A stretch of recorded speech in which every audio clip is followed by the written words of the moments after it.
Creative live. You're live. All right. Are we live?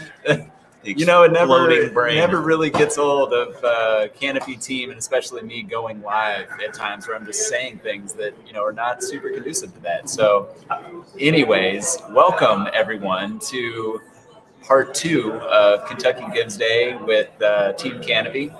I'm Ben Smock, Director of Development of Canopy, and with me, as almost always, is founder, CEO, Professor Emeritus, Scott Collins. The flawed underlying assumption in everything you just said is that, what you do say once you know you're live, you think that is relevant, conducive. Yeah, that's the problem.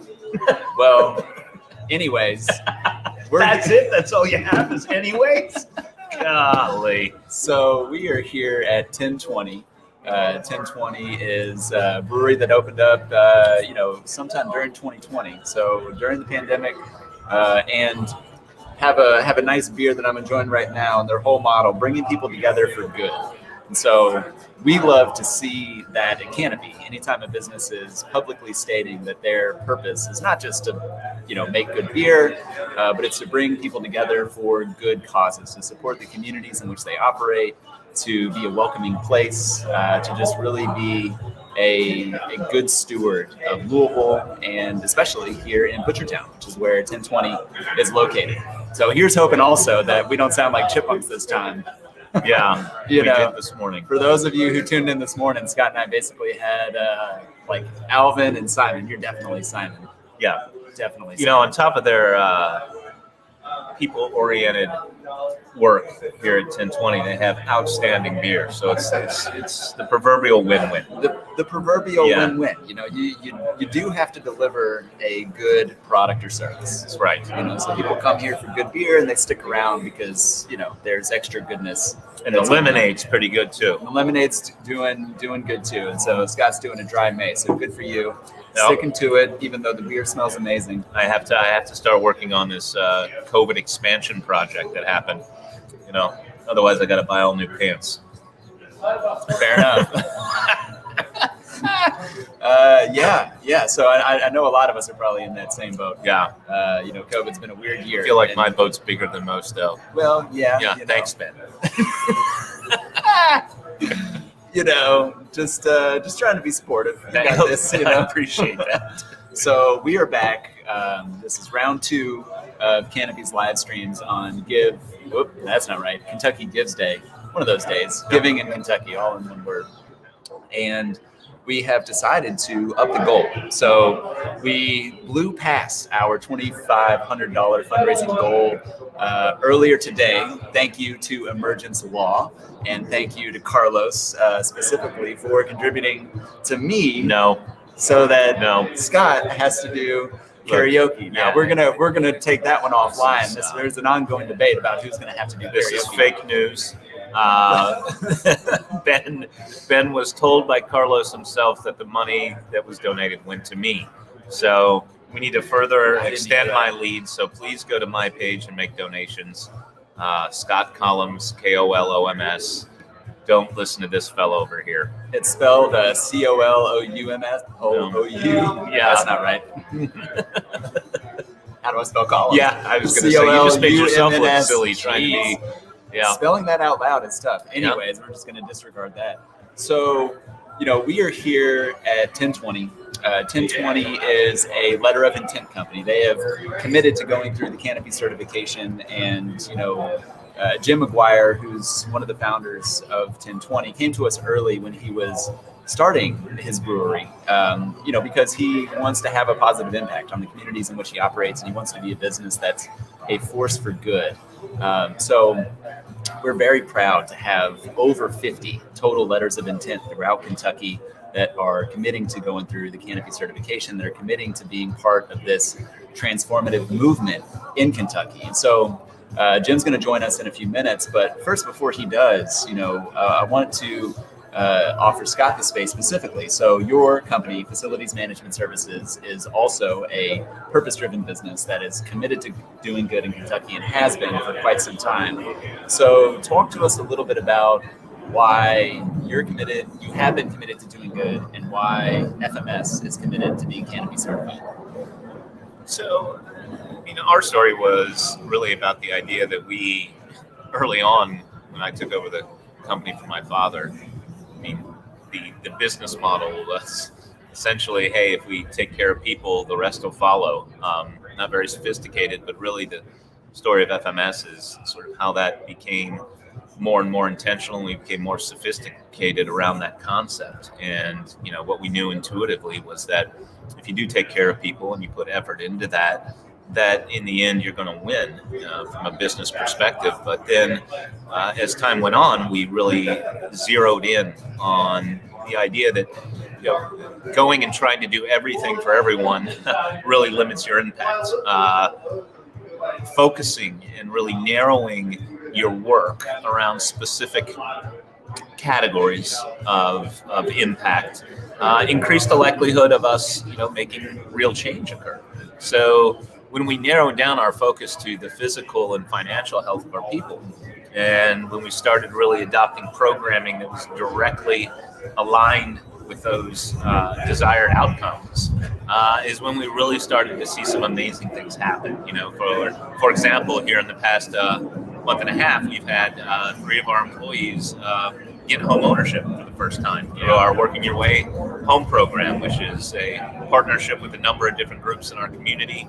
And it's an amazing program. And of course, from the business angle, we're getting people that are dedicated to our company, that are going to stick around and they're going to work harder and really champion our organization. So it really is a good business strategy. Excited about the Canopy certification because I like the idea of a process that really takes you where you are and guides you. Our folks are really excited to look at the numerous curriculum we've created and go through the process and learn how to get better at what we're doing. Not simply a certification that when we check all the right boxes, we get a stamp of approval, but more of this process of learning. So that's why we're excited, Ben. Tell me why you're excited about the Canopy certified program being rolled out in late May, early June. Yeah, so I'm excited for several reasons. First, personal Ben is excited to be part of this. To be part of this movement in Kentucky. Native Kentuckian, lived here my entire life, and I studied business in school, and I've had basically all of my professional experience in the nonprofit space, and I always kind of battled with this pendulum of do I lead with my heart? Do nonprofit organizations need additional insight from like a business perspective? There's basically this marriage of heart and purpose and business that needs to happen in what we're building at Canopy. And for me personally, it's been the culmination of everything that I've studied and everything that I've done in my professional career. And I love the fact that I'm able to be part of it. I'm able to build this thing, to be part of a transformative movement, to be with this kick-ass team that's building this thing. You watch your language. You know what? It's a live stream. I got a beer in front of me, so I'm going to drop an A-bomb. Maybe we have more than one viewer now, so you got to be more careful. Hey, there's no telling. And by the way, viewer, if you're out there, viewers, if you haven't met Personal Ben yet, you really should look into it, because Personal Ben's a real treat. Fun to be around. Professional Ben is professional, but Personal Ben is really worth your time. So sure. What's your cell number? I'll put it out there. Oh boy, just kidding. It's 292. No. Sorry, 262-2952. You jerk. So give me a call anytime, day or night. Yeah, and I'll get right back to you. But Ben Sully over here. The what was the term? Gaffer. The gaffer. He's our gaffer. The gaffer. The gaffer. So we're very excited to roll it out here. I mean, as Ben said, we have so many companies that are ready to jump on board. We're in the last stages of development with our software development company. We're going to have on the 19th the 90% product to look at and dig through. And then latter part of May, first part of June, we're going to open it up to everybody that's going to enroll and anybody else that wants to enroll. So this is 2.5 years in the making, and I couldn't be more proud of the team and just really excited to take this thing across the state of Kentucky and then really start doing a blitz to create consumer awareness of what it means to be a Canopy certified company. Let's talk about the future. So Canopy as an organization has put a lot of time this year into what we endeavor to create in our future, right? So 3-year vision, 10-year vision. Talk a little bit about, once we get this off the ground, once we have a growing number of certified businesses, what does that look like?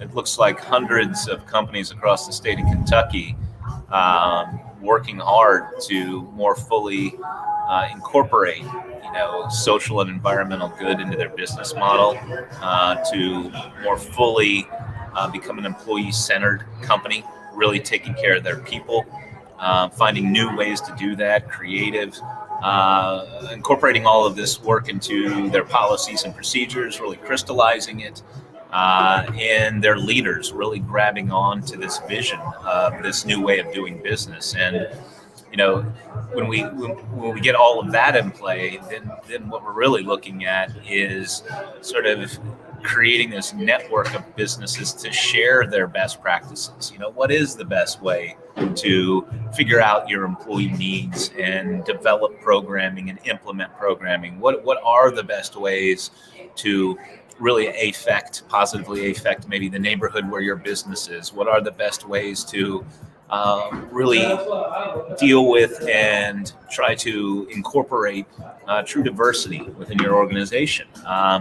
So what we're doing is we're creating that space, and we're going to be, the vision is we're going to start gathering all these stories and all these case studies of companies that are doing this well, and we're going to share it in this library on the Canopy certified platform, in addition to the curriculum that we'll be continually expanding on. Right now, I think we have 15 or 16 modules, continually expanding on that to where it's really a hub, a center for learning and sharing and moving in this direction, of course. And then when we get all these companies doing this, we become a hotbed for social and environmental entrepreneurs. We become the place to be in Kentucky, and hopefully in the long game that brings in new entrepreneurs, right? And that brings in new talent, that keeps some of our talent, right? Which helps with the, certainly with economic development in our state. And of course, the double bonus is, while that's happening, we're really tackling some of our tough social and environmental problems. So, very exciting. Very exciting indeed. Yep. And let's talk about the Genesis, right? So that was a great band. Phil Collins is amazing. Phil Collins is good. Yes. I think they're doing like a tour or something. Did I see that? Genesis or Phil Collins? Genesis. Can you feel it? I can feel it. Pretty good. We digress. But, it was also a good album by Nas, or was it a song by Nas? Nas. Oh, yeah. Oof, boy, forgive him, please. He's talking about Nas. Anyways, no. Right though. The Genesis is that right? Is it a song?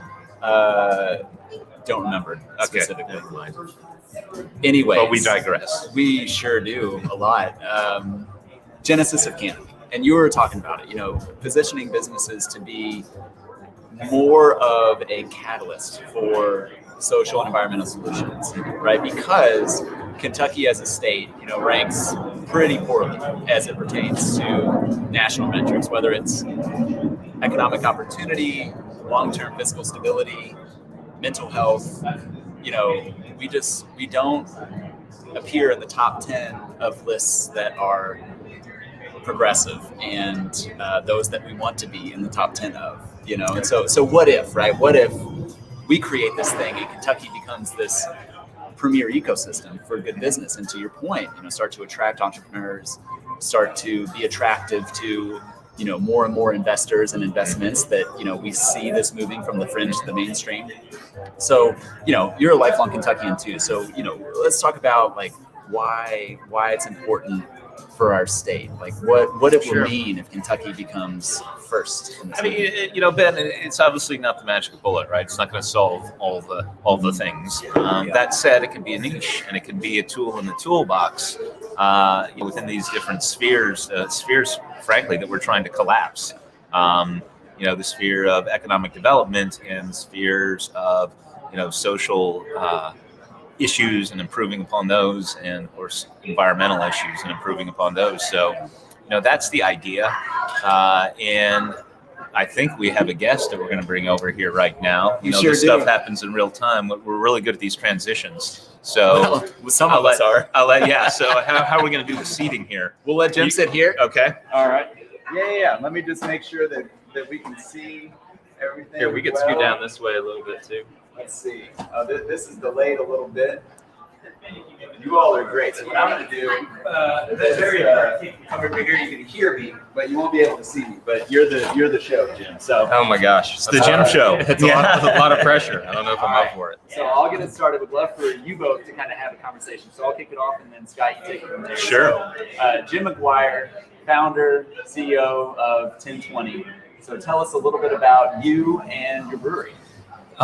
Great, yeah. So we've been open since mid-October, and I think the thing that's probably most important to know about our brewery and us is that we are a company that's like trying to do more than just make outstanding beer and provide great service to folks. But, our company mission is bringing people together for good. And so we try to think about all the different ways that we can activate that and articulate that. Yes, of course, beer is a great social currency. It's always brought people together for lots of reasons. So that's obvious there. But also, just the way in which our employees engage with customers, and we engage with the community, and we get involved in the community. We have a social mission that's connected to TEN20. So we have a kind of a partner 501c3 that we use to basically be another avenue to help other businesses or even residents in our neighborhood, things like that. So we're getting that launched and up and off the ground. And so anyway, we're trying to kind of be a company that has a bigger purpose than just the bottom line. I mean, our sort of like our belief is that great companies don't just have great balance sheets and great P&Ls. They also do really great work in the communities in which they live. Well, what made you start thinking that way? What was the driver there, right? So, it's easy to become sort of a traditional business to where, we want to make great beer and we want to make some money. Maybe even have some fun along the way. Yeah. But you brought in this other element of, wait a minute, we also want to see our influence on our community and on our people. We want to better lives in different ways and beyond. Look, it's perfectly noble to create a space where people have a good time, right? Yeah. That's much needed, especially these days, right? Yep. But you wanted to take it beyond that. What's the driver? Why? That's a great question. I honestly think for the three founders, John, Luke, and I, and our lead investor and founding chairman, Dean Holland, what really kind of brought all four of us together was this idea that we did want to build and create a company that had a bigger purpose to it. Some of the, the origins there, for me personally, I'm a lifelong educator. Started off in counseling, got a master's in counseling, both in mental health and school. I'm married to a social worker. I think just it's like been part of like my life, since I can remember, even back in high school and college, and then getting connected with Luke and John, who are the other founders here, and they both served in the Navy, and service was a big component for them, and so I just think all of us sort of came together because we knew we wanted to build a company. We wanted to be really successful financially, but we also wanted to do something that wasn't just centered on that Right. was going to actually be engaged and involved in the community. And then when we got connected with Dean, our founding chairman, he was just really, that spoke to him, and that sort of came together really quickly. And then you think about like Larry Horowitz, our head of brewing. He is just an all-star in the world of brewing. We are so fortunate to have him. He's been with us, or he's been in the business for about 30 years. And honestly, what really drew him to the project, I think, was this idea that, we wanted to build this company that was going to do more than just make great beer, right? Mm-hmm. And he was really drawn to that, and then Jonathan, our GM, and then, I think when you talk to any of the folks that work here, any of our team members, like, I think you'll hear from them that there's this like genuine and authentic interest in what it is we're trying to do beyond just make beer, serve beer, and give people a place to drink that beer. Do you find that that mission and that value system really, resonates with your employees and allows you to draw higher quality people to your organization that have a stronger relationship with your work? And are you seeing that show up in a number of different ways? And I ask that just because at FMS, we're a janitorial service. Right. You've got the cool factor that we don't have, right? Know. But what we do have, and where we bring in people, most of the time from outside the industry, who are attracted to come work at FMS because of the impact that we're having, because of the social mission that we have, and that they're seeking us out. Are you seeing any of that sort of happen here at 1020? Yeah, I think so for sure. I definitely think when you talk to folks who have put their hat in the ring to work here and that kind of thing, I think that is a big driver for them. I think certainly like working for a brewery is great too. I think there's that piece. There's no question. But no, I mean, if any of the folks that are on the team, when you talk to them, I think they feel connected to it. I think they speak for them, but I feel like they feel proud to be connected to a group. I mean, much the same way that I'm proud to be connected to this project or anybody else is. Some of the things that we've tried to do as a team is really stories and storytelling is really important to us here, and listening and hearing what people's stories are, and so we've even spent some time trying to understand what has brought our team members to this. Why are they connected to this broader purpose or mission? And so I think listening and understanding that hopefully is something that folks appreciate about being a part of this team. So yeah, I definitely think it resonates, and it's something that I think our folks really connect with. Well, judging by the noise coming here, we can attest that it's working. I come here often and have business meetings, and there's always seems to be a pretty good crowd.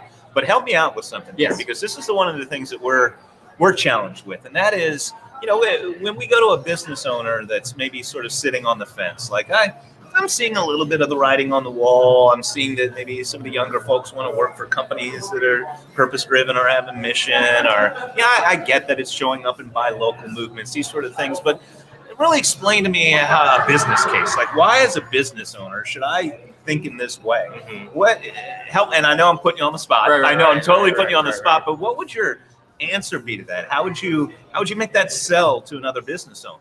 I think that, honestly, it's so much of it is like personal experience. I know from my own experiences, like the companies, the organizations that I feel connected to, that I feel loyal to, where I want to spend my dollars, are those places that I feel like are trying to get after things in a different way, right? They care about something bigger than just making money. And so I think that certainly, we're a for-profit business, and we need to be successful financially. There's no question there. But I'm really drawn to companies, and I think other people are too, if they can, and I think they're more likely to come more often, and they're going to be they're going to come back, and they're going to feel connected to this brand. They're going to spend dollars here, and so I believe that having that bigger purpose doesn't have to be, it's not something that needs to be separate from the making money part either, right? The better you do it, the better the better. I think it's almost circular the way I think about it sometimes. Absolutely. Right? And there's lots of really obvious examples that are out there, companies that are doing that. And I think having enormous success. I think there are definitely some companies out there that were pretty early adopters of that approach. Right, and I think some people thought at first, what about the bottom line? What about the bottom line? And what they found, is actually the bottom line's a lot healthier and better when we do it this way. More stable is the way I like to think about it. Absolutely. You're right. So we're building relationships here. That's it. And it's with our employees, it's with our customers, we're building relationships, right, in our community. And I think the more energy and emphasis that we put into those relationships and cultivating those and strengthening those, it's absolutely better for the bottom line. I like to use the phrase that it's I don't think it's an or, but it's an and it's a shift from value-based relationships, which is oftentimes that you think about customer and to values-based relationships. Exactly. You know, exactly. I mean, for us, like, the thing that's we talk about this internally all the time, like. Our team members, our employees, they are our number one customer. Like, we want to work really, really hard to live up to their expectations, to bring a really high level of transparency to everything that we're doing here, to encourage approachability, transparency about anything. Any questions, a perfectly fine one. It doesn't matter. There's no team member should ever feel like they can't ask a particular question, they can't get an answer to something, they can't explore something, they can't know something about what's happening here. We're very wide open about everything, not just our books, but but just everything that's going to be happening here. And I think doing that and emphasizing that relationship and really treating our employees like they're because they are the number one customer for us, then I think that also helps sort of them pay it forward when customers walk in the door, right? In terms of that genuine, authentic engagement. So for me, and again, I'm a counselor by training, right? Sure. So relationships is a lot of what I think about and what I'm drawn to professionally and personally. But that's kind of where it all kind of starts. One of the most successful attributes. One of the most important attributes, I would argue, for successful organizations is when the leadership's values align with the company's values and vice versa. Yeah. And it really sounds like, you guys have that, and you brought in people and investors that have that alignment and values, and that just really creates a strength that I think increases likelihood of success. Well, thank you. I hope so. And judging by what I'm looking at now, I would say it is. And I'd be remiss if I didn't ask, what do you hope to gain out of becoming Canopy certified? Why is TEN20 interested? And what do you hope this helps you with, or what you're thinking there? For sure. For us, I think it's also about it's. I think there's opportunities to learn and grow as a company, right? When you partner with a company like Canopy, and you can rely on all the expertise, the think tank that's involved in that. I think there's a lot to learn there. I think also there's like an organizational accountability that's really attractive. Right. It's like, okay, we're thinking this, we're wanting to do that. Like, where does this fall in the world of good business, right? And businesses who are trying to do good and have a deeper purpose, right? And so I think that's also really attractive. So I think it's the knowledge base, it's learning, and it's growing from Canopy, and it's also the accountability piece that I think Canopy can provide, because it can be independent and outside of us and help us measure ourselves. Yeah. That's great. And not to nerd out on this stuff too much, which I do. One of the things that we're really interested in, and we're working on actually with one of our current employees, El Shaddai, who's over at the London School of Economics, is really trying to identify what are the markers in the trajectory to becoming more sophisticated around, maybe if you have on one side of the spectrum a true social enterprise, where if you took out the social or environmental mission, the business collapses. And then on the other side, you have maybe what's a traditional CSR, to where even in large entities, the giving is a completely separate department or in a separate entity sometimes, and what are the markers along the trajectory? Something we're really interested in. And of course, we feel like we've captured a lot of those in the Canopy certified program, to where, like you said, you're able to sort of check yourself with where other companies are. Have we incorporated diversity in our board? Have we really looked at fair pay and equitable pay practices? Have we, and really diving into those things? Thank you for that. And we're excited to get the feedback from fellows like you and businesses out there to see that it is offering what we hope it will. But that's all I have. Any parting words about this place? You want to invite folks out here? We would love to have folks come and check us out. We're open every 7 days a week, and beer's flowing, and so come and check us out. Conversation's good. Plenty of outdoor seating. Plenty of outdoor seating. But no, I would say the last thing I would say is just thank you to you, Scott, and all the work that you're doing. And I think that this work that's happening that Canopy's doing is really important and valuable. And it's I'm so grateful that it's right here in our backyard here in Louisville, Kentucky. So, well, we're thankful for you for keeping us fed with beer. So you keep that up. We'll do that. We can do that. So, all right. Thanks a lot. Yeah, appreciate it. Thank you. Take care. Thanks, Jim. You coming back over, Smock? All right. Ben Smock's back, coming back over to offer some more entertainment for us. Oh, all right. Let's see where we are with the fundraising dollars. Did you raise any while I was gone? No, no, not a dollar. Not $1. Not $1. Leave it up to Collins. Collins. Do we have any viewers? That's the question. Do we have any viewers? At least we're recording this, right? So that maybe we can act like we got two. Two? Oh my gosh! It's probably my mother and your mother. We got three. Three. Oh man, maybe my stepdad's there too. We got three viewers at the moment. All right. Shout out to those viewers. Shout out to the three. Yeah, make sure that you go to my page for giving today. You don't want to do that. Any donation amount is appreciated. $5, $10, whatever you can do. But don't go to Smock's page. You definitely need to go to my page because I'm going to choose probably a Genesis song for you. Well, how in the world can they get to those pages? Well, they can click the QR code that's on the screen. You pull up the camera on the old cell phone. And, what does QR mean? I don't know what that stands for. But it's the thing that's on the screen that the three of you are looking at. Okay. And if you can, make a donation. We're raising money today as much as possible. Yep. And whoever between us raises the most money, the winner gets to decide who the loser does in karaoke. So we just had a great, and I am conversation of winning by an incredible amount. I'm gonna have to call Carlos again and just really kind of figure this out. We're talking the impetus for him making that donation. Yeah, was not you.